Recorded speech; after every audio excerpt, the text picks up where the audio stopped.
I died on the day of my son's birthday. Franklin is currently volunteering in the countryside with his first love. My son called him to inform that I was not doing well. He didn't believe it, coldly hung up the phone. Later, he saw my ashes in my son's hands and completely lost it. The instruments by the bedside made dripping sounds, and I closed my eyes completely.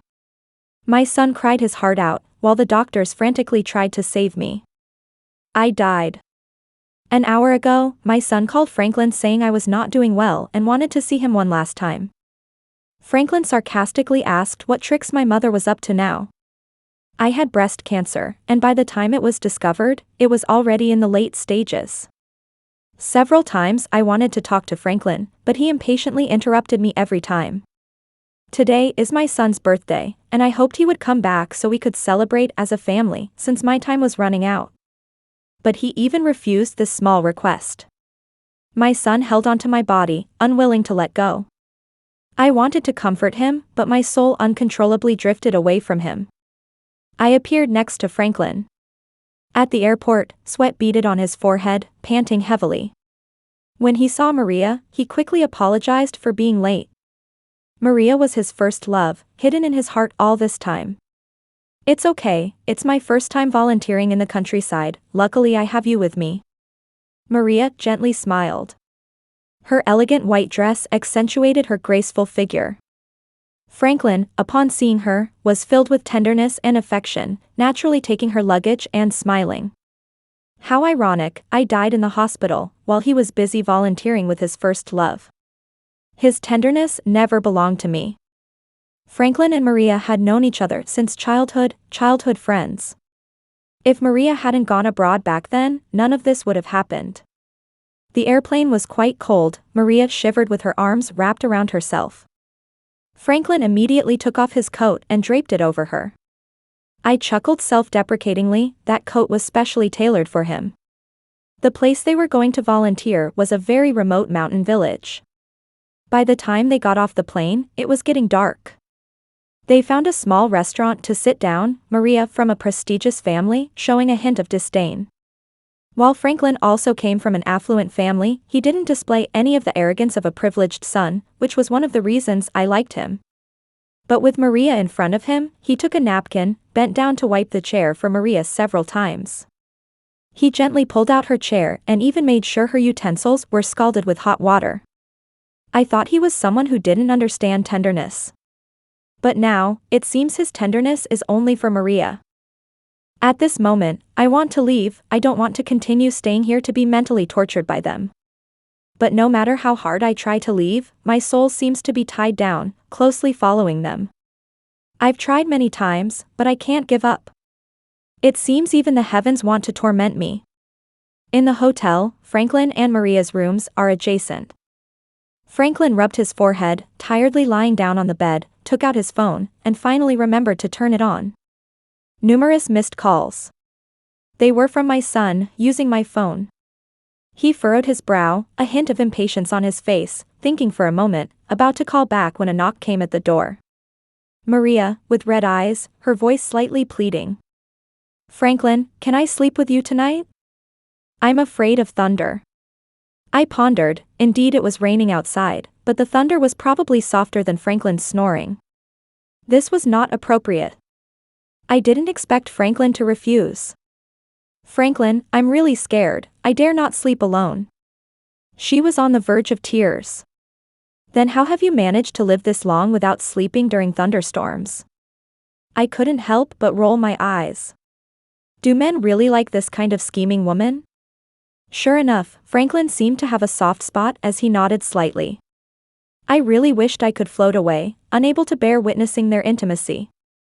Franklin had booked a king-size bed, and he asked the staff to bring an extra blanket and pillow. You sleep on the bed, I'll sleep on the floor. He spread the blanket and pillow on the floor and lay down. Such a show. Could it be that he's so nervous because he's seeing his first love? No way, when he was with me, he was confident. Maria was visibly stunned, she bit her lip, looking at Franklin with a sense of grievance. Franklin, do you really not want me? As she spoke, she unbuttoned her shirt, revealing the lace bra underneath. Her fair skin, illuminated by the light, exuded a seductive shine. She inched closer to Franklin, almost leaning her entire body against him. Franklin sat up abruptly, pushing her away with both hands. "Maria, this is not appropriate." There was a hint of annoyance in his tone.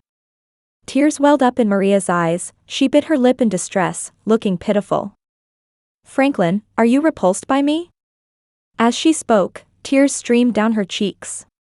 Franklin, looking at her in this state, felt a surge of irritation in his heart. He rubbed his temples and said in a deep voice, "I don't despise you, it's just that we are not the same as before." Maria seemed surprised by his words, she was stunned. Without paying her any more attention, Franklin lay down, turning his back to her. Maria was unwilling to accept this, she crawled to the floor and hugged Franklin from behind. "Franklin, I know you still have me in your heart. You married Rose in anger back then, but now we can start over." As she spoke, her restless hands began to explore Franklin's body. Franklin grabbed her hand firmly, his voice cold. "If you continue like this, then just go back to your own room and sleep." Is he vacillating again? Maria was taken aback by his chilly tone, struggled for a moment, then climbed back onto the bed. Watching this scene sent my blood pressure soaring, and the anxiety in my heart subsided. I didn't want to witness my husband and another woman reenacting a love affair. Maria's teasing left Franklin tossing and turning in bed, unable to sleep. He took out his phone again, contemplated for a moment, and opened our chat conversation. The chat was left at our son's birthday the day after tomorrow. "Can you join us to celebrate?" I used to send him several messages every day, and he would save them up and reply with a simple This time, it had been several days since I messaged him, which might have seemed strange. After some thought, he typed a string of words in the text box. "Sorry, can I make it up to our son when I return?" His handsome brows furrowed, then he deleted the message and typed again. "Did you see my black suit jacket?" I sneered.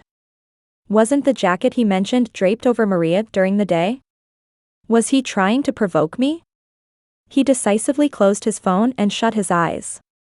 I couldn't understand, what was he trying to do? The remote village where they were volunteering was very secluded, and the village chief greeted them with a wide smile. "Professor Franklin, it's great that you're here to teach the children." Franklin had completed his master's and PhD degrees in quick succession. If it wasn't for Maria, he wouldn't have come here to volunteer. The children were ecstatic to see their new teacher. Maria took out snacks from her bag to share with everyone. One lively child boldly approached Maria and asked, "Are you and Franklin boyfriend and girlfriend?" Upon hearing this question, no one in the room spoke, and Maria smiled as she looked at Franklin.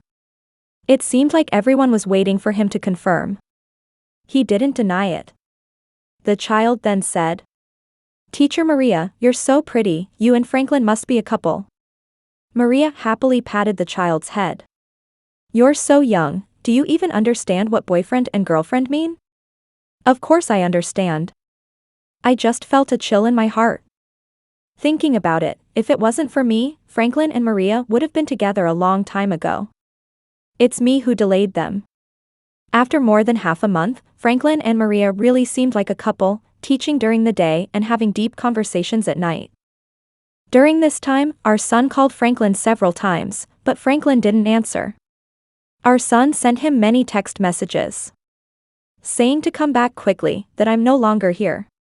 The last message was a threat, saying if Franklin didn't come back, the father-son relationship would be severed. Franklin's handsome brows furrowed, mocking rose. "So you're so eager for me to come back, willing to make our son lie?" Our son always spoke reasonably, he wouldn't have said such things if he hadn't been pushed to the limit. He must have thought I instigated our son to say those things. Immediately, he blocked my number. "What's wrong?"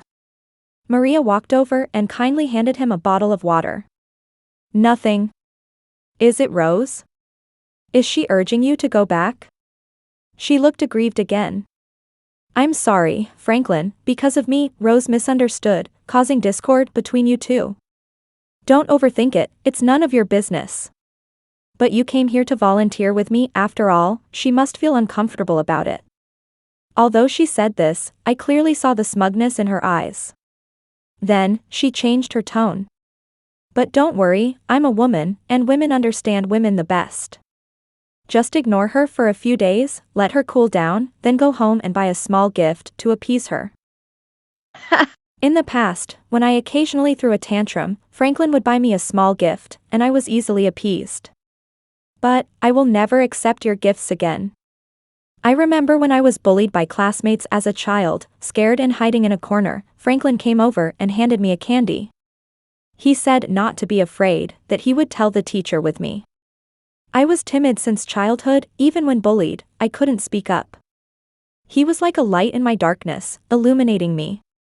From that moment, I quietly fell in love with him in my heart.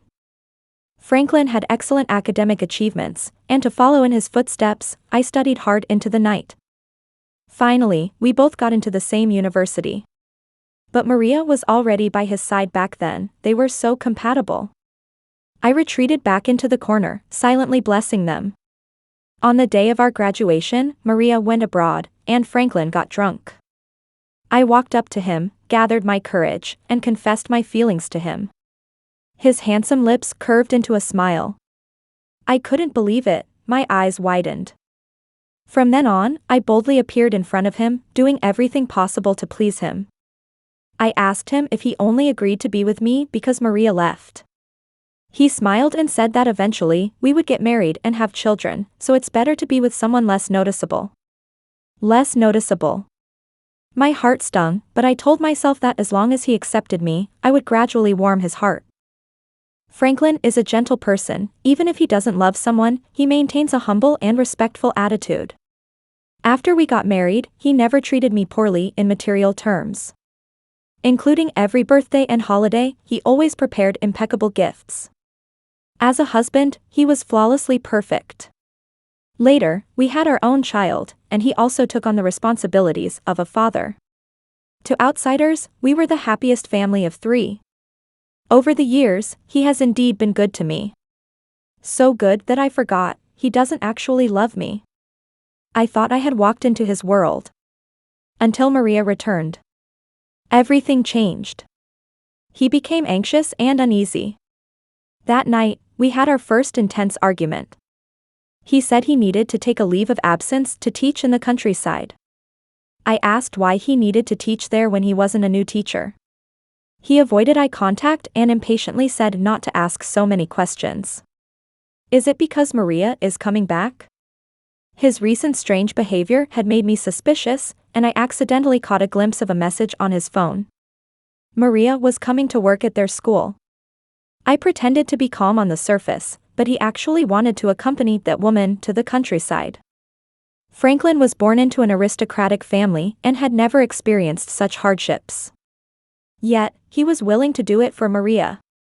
Or maybe, he just wanted to be alone with Maria. Rose, don't overthink it. I'm just going to accompany her. She's a young girl going to the countryside, and I'm worried. He rubbed his forehead, acting as if I was being unreasonable. Worried? Then have you been worried about me all these years? I bit my lip, tears swirling in my eyes. Franklin remained silent, and I ran back to the room in tears. He didn't follow. That night, I couldn't sleep at all. I took out the medical report from the drawer. At that time, the doctor pulled me aside and told me something that shocked me to the core. I had breast cancer. I begged the doctor not to tell Franklin because I was afraid of worrying him. He quietly accepted chemotherapy alone. Now that Maria is back, will he divorce me? I went through a few days in a daze. On our son's birthday, the doctor told me that time was running out. I hoped Franklin would stay to be with us. When our son called him, he was rushing to the airport. Hearing our son say I was not doing well, he sarcastically asked on the phone. What tricks is your mother up to now? I could tell he was anxious. Our son was about to retort when the call was abruptly ended. Calling again, the response was, the user you are trying to reach is switched off. He really didn't want to be disturbed. Or perhaps, he was just too eager to be alone with his first love. Franklin, you are truly heartless. That's your son. If you don't trust me, at least trust his words. Maybe because I gave birth to him, he doesn't care as much. I think if it were Maria, he wouldn't act this way. The housekeeper Teresa called Franklin, saying she hadn't seen me and Oliver for over half a month. Franklin coldly replied on the phone. Don't worry about it. They'll come back when they've had enough fun.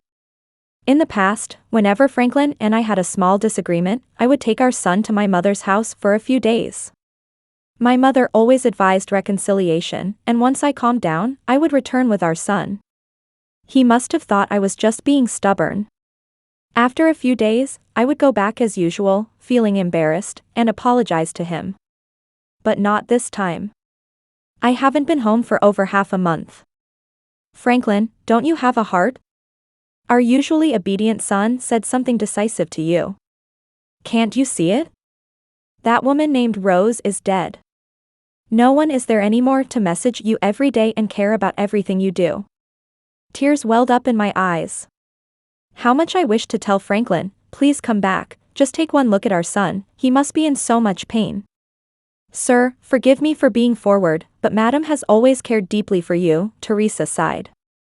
For so many years, I've watched how she always put you first, although I don't know what happened between you two, but I can see, Madam, she truly loves you. Between husband and wife, there shouldn't be lingering grudges. Whatever the issue, it's best to talk it out. I hope you can cherish this marriage. Teresa doesn't know I'm gone. It seems our son must have gone back to my mother's house. Thinking of my mother, who has aged while seeing off the young, a pang of sadness hit me. Impatiently, Franklin hung up the phone, seeming to be in a bad mood. When Maria came to see him, he was sitting on a stone bench smoking. Smoking is harmful.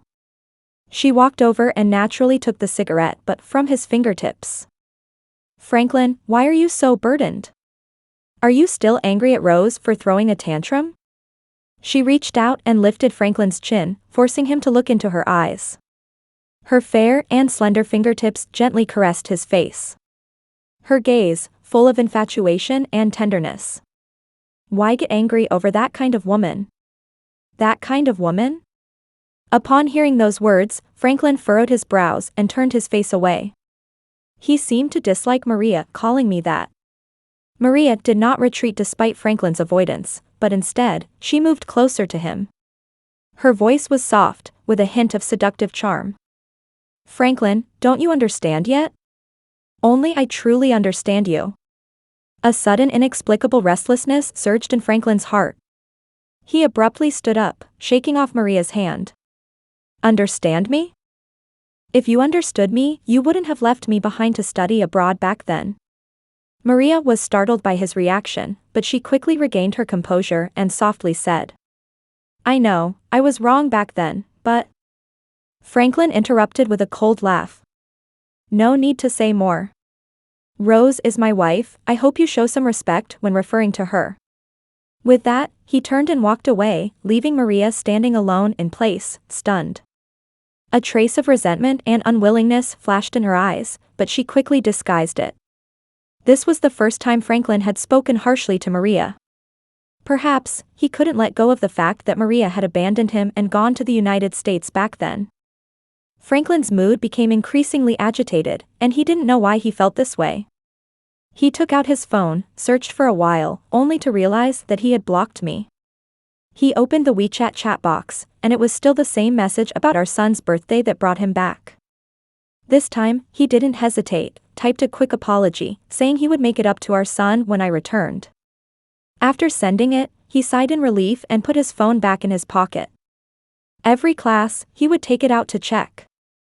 Even during class, if the phone vibrated, he immediately stopped teaching and quickly checked. It was just an advertisement. Disappointed, he closed it again. I couldn't help but smile in midair. Was he changing his mind? Was he so eager for my reply? Until nightfall, the phone remained silent. Franklin thought the signal was poor in the mountain area, so he went outside alone, refreshing the chat box while walking. Childish and ridiculous. The next day, Maria woke up early, wearing Franklin's black coat. "Franklin, this coat looks really good on you." She stood in front of the mirror, striking various poses, seemingly enjoying the current feeling. Franklin lay on the bed, watching Maria's back, a hint of complex emotions flashing in his eyes. Rubbing his temples, he sat up and put on his clothes. "Maria, let's talk," he said as he approached her. Maria seemed surprised by his words, hesitated for a moment, then nodded. Sitting on the couch, Franklin looked at her and said in a serious tone, "Maria, we can't go back to the past." Tears welled up in Maria's eyes. She bit her lip, looking at him with a sense of grievance. "Franklin, I know I was wrong. I shouldn't have been so willful and left you," she said, tears streaming down her cheeks. Seeing her like this, Franklin felt helpless. He sighed and said, "Maria, we are not kids anymore. We should take responsibility for our actions." Maria seemed taken aback by his words, she froze in place.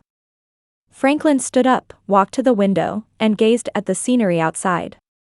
"Maria, I hope you can find your own happiness," he said before turning and leaving. Watching him walk away, Maria's eyes flashed with reluctance. But soon, she softened towards Franklin. She admitted that she shouldn't have said what she did yesterday.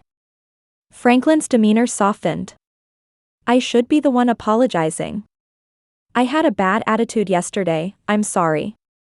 In my impression, Franklin is a man with excellent manners. Even in the face of anger, he remains humble and polite. Yesterday, he acted out of character. During the 3-month teaching program, Franklin applied to shorten it to 1.5 months, citing personal matters. Did he sense that something was wrong? Time passed quickly, and he returned home with Maria. As soon as they arrived, Teresa anxiously told him, "Sir, you're finally back.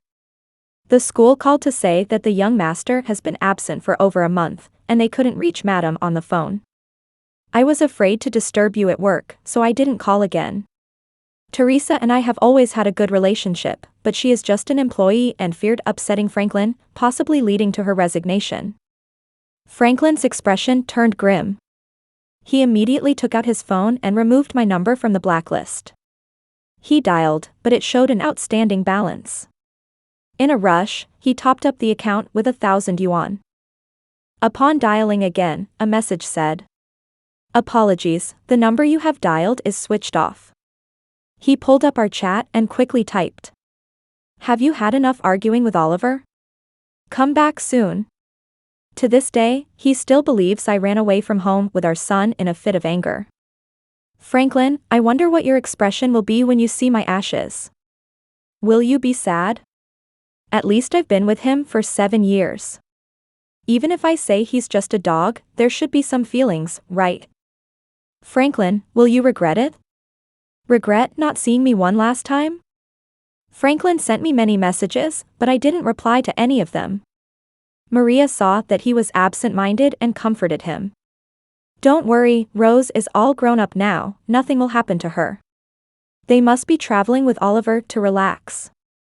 Franklin's slightly furrowed brow relaxed a bit at her words. "Every year, I would take Oliver on a trip, but only during the summer. Franklin, if you had a bit of care for me and your son, you would know that Maria's words are just to appease you." Perhaps he knew, but just chose not to dwell on it. He packed his books and went to class as usual. These days, during the day, Franklin continued teaching his students with a smile, but at night, he was as anxious as an ant on a hot pan. He took out his phone and repeatedly scrolled through our chat records. Finally, he couldn't bear it, frantically calling and messaging me. But the only response he got was the cold automated voice. The chat box was still filled with messages from him. Seeing no response from me, he became desperate. "Rose, if you don't come back soon, we're getting a divorce." He finally said it. It was something he had wanted to do all along. With a bitter smile, I thought I would grant your wish, but you didn't give me the time. After typing that, Franklin seemed to feel uneasy, then changed it to, "I'm sorry, I know I was wrong, I shouldn't have gone to the mountains to teach with Maria. Rose, where are you? Please don't be angry, come back with our son. This was the first time Franklin had softened towards me. Seeing his anxious and helpless expression, I felt a sense of satisfaction. The next day, Franklin didn't go to work, he went straight to my mother's house. When he saw our son again, he had lost a lot of weight. At such a young age, he had a mature look of hardship on his face. My heart ached. He must have felt like his world was falling apart, his beloved mother passed away, and his father was ignoring him. My mother's eyes were red and swollen, her vision slightly blurred, probably from crying too much recently, damaging her eyes. When they saw Franklin, they were as cold and distant as strangers. What are you doing here? Where's Rose? Oliver, why did you skip school? Did your mom not let you go? To this day, he still thinks I'm the one influencing our son not to go to school. How ridiculous. Can't this man see Oliver and my mother's attitudes? Does he really not feel that I'm no longer here? I wish Oliver and my mom wouldn't tell him about my death, let him think I'm still alive. Franklin, you just live in self-blame and regret. How dare you show up, Franklin? My mom said coldly. Mom, where's Rose? Where is she? Franklin, Rose has passed away, why are you looking for her? My mom said angrily. Mom, what are you talking about? Franklin didn't believe it at all. You're lying, how could Rose die? She even invited me to celebrate Oliver's birthday together.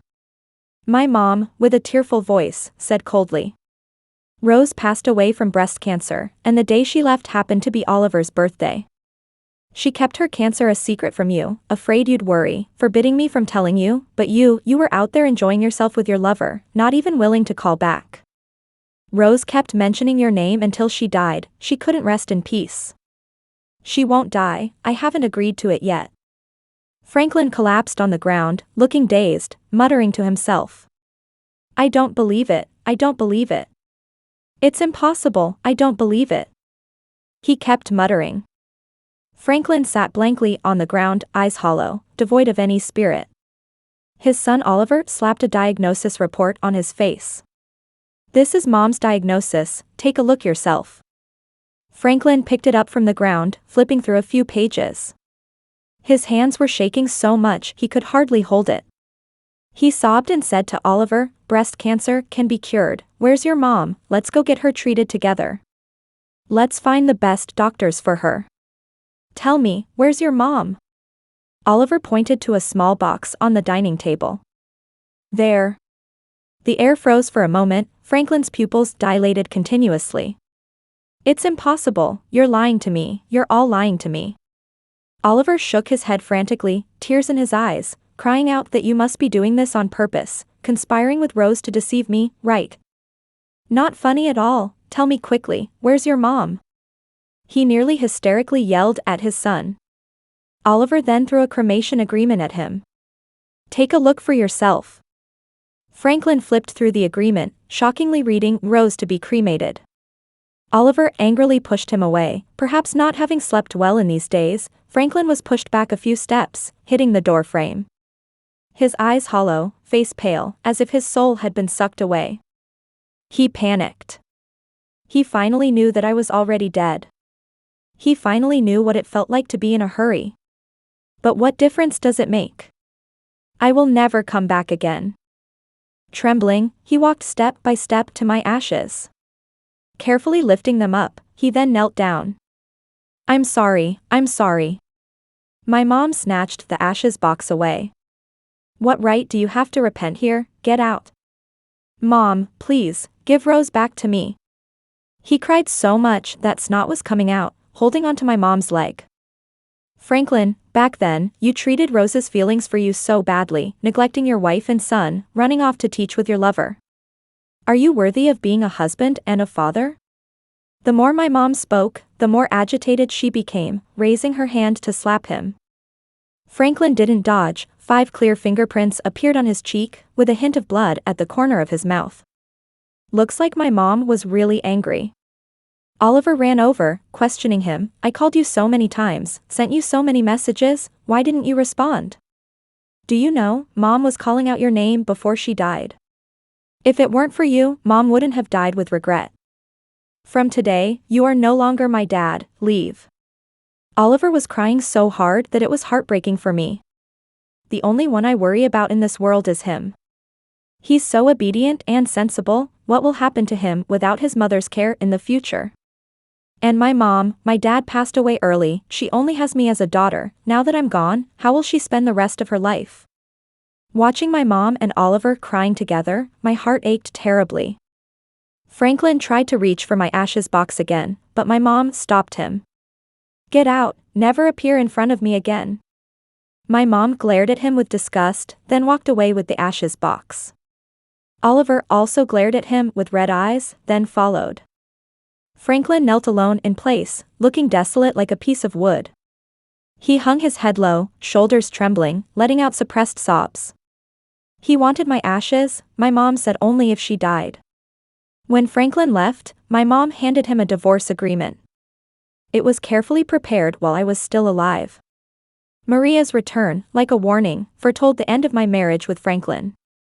And as for myself, diagnosed with cancer, I chose to let go, perhaps the best choice for everyone. On our son's birthday, I had hoped Franklin would come, to spend that special day together and hand him the divorce agreement. However, he never showed up. Franklin, have you ever felt a hint of regret? If you had appeared earlier, perhaps you could have accepted the agreement with a clear conscience and spent the rest of your life with your first love. The son questioned him. Mom always thought for you until her death, but what about you? For the sake of being with your lover, you didn't even see Mom for the last time. For so many years, Mom had only you in her heart and eyes. Since you don't love Mom, why did you marry her in the first place? Franklin fell silent, perhaps truly unsure how to respond. Returning home, he locked himself in his room, staring at the wedding photo on the bedside. The woman in the photo had a radiant smile, as if the whole world existed in her smile. He gently touched the woman in the photo, tears silently streaming down his face. He repeated, "I'm sorry," over and over again, but I could no longer hear his apologies, nor see his tears. I left this world forever with a heart full of regret and reluctance. It's truly ironic, not knowing how to cherish when alive, only to act out deep emotions and regrets after death. Franklin's messages kept flooding my chat box. Wife, where have you gone? They said you've passed away, I don't believe it. You must be hiding somewhere from me, right? Wife, please come back, okay? I miss you, my wife. Every message made me sick to the point of almost vomiting. Franklin never addressed me like this before, never had such tenderness. But I'm already dead. Who are all these actions for? Franklin seemed to be falling into some kind of madness. He stood on the stage, often telling his students that his wife would come to pick him up soon, so he couldn't run late. The students listened in horror. Wasn't Franklin's wife already deceased? What was happening to Franklin? Even the dean personally came to persuade him to go home and rest, but he stubbornly refused. He said he needed to earn money to support his wife and children. Everyone said he had gone mad. In the end, Franklin was forced to stop teaching. On that day, Maria came to visit him. She tried to comfort him, saying that the dead cannot be brought back to life, you must mourn. But when Franklin saw Maria, it was as if he had seen an enemy. He abruptly grabbed the fruit knife on the table and viciously stabbed at her. He cursed her fiercely, saying, "It's all your fault, if you hadn't tempted me, I wouldn't have gone to teach in the countryside, Rose wouldn't have died. It's you who killed my Rose. Go to hell." I was scared by his sudden actions and quickly found a place to hide. Then I remembered, I was already dead, they couldn't see me. Maria clutched her stomach in pain, eyes filled with disbelief. Franklin, have you gone mad? Yes, I have gone mad. Maria's pristine dress was stained red with fresh blood. The nanny, Teresa, witnessed this scene and quickly called the police and an ambulance. As Maria was lifted into the ambulance, her eyes were filled with resentment and unwillingness. In the end, Franklin was diagnosed with schizophrenia and delusional disorder, and was sent to a mental hospital. He often sat alone on the floor, spending entire days like that. Sometimes he would be active, telling people everywhere about his wife, how much she loved him. If people ignored him, he would beg them to listen. At night, he would quietly take out his phone and text me. "Wife, tomorrow is Oliver's birthday, shall we have dinner together as a family?" "Wife, Oliver always ignores me, could you please talk to him for me?" "Wife, I'm craving the braised fish you used to make." "Wife, why are you ignoring me too?" It seems he has truly gone mad. After Franklin was hospitalized, my mother moved with Oliver. She didn't want to see Franklin again, nor did she want Oliver to be influenced by him. In her own way, she protected the only bloodline left to me. And Franklin, he lost all of us, and he lost his own soul. He could never go back to the past, never find the happiness we once had. All of this, he brought upon himself. He accompanied his first love to teach in the countryside, never expecting that in the end, he would destroy his own family and ruin his life. If only time could turn back, he would surely choose to stay by my and Oliver's side, guarding our happiness. But alas, time cannot be reversed, everything is beyond repair now. I can only watch him silently from heaven. People always realize their regrets only after losing something. Franklin's extra story. Since I was young, I was taught by my family to treat people with respect. I always admired Maria, but she chose to break up with me to study abroad. I was heartbroken and in pain, but in the end, I wished her a bright future. Rose suddenly confessed her feelings for me, and I didn't dislike her. If a person's life ultimately leads to marriage and having children, it's better to choose a suitable wife. After marrying Rose, I tried to be a good husband, and when we had children, I strove to be a good father. I thought my life would continue on calmly like this. Maria suddenly returned to the country, interrupting my thoughts. Seeing her again, that hidden feeling in my heart resurfaced completely.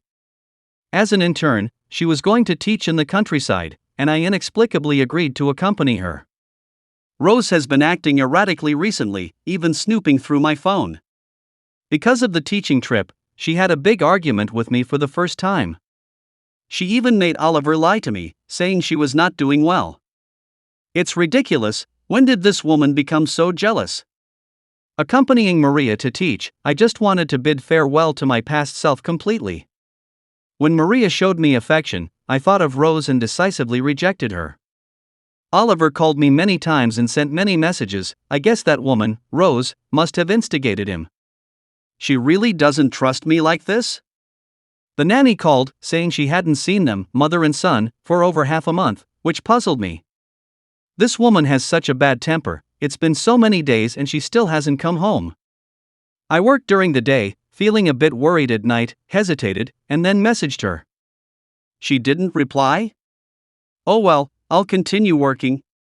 Back home, the nanny said the school called to say Oliver had been absent for many days. I panicked. My heart was in turmoil. I rushed to my mother-in-law's house, saw my son, and my anxious heart finally settled down. But they told me Rose was dead. I didn't believe it. My son brought out the medical report and the cremation agreement. I was completely stunned. I couldn't believe that Rose, that woman, was already dead. I never imagined she would completely leave my side. I felt like I was falling into an abyss, afraid and fearful. I was in such pain that I couldn't breathe.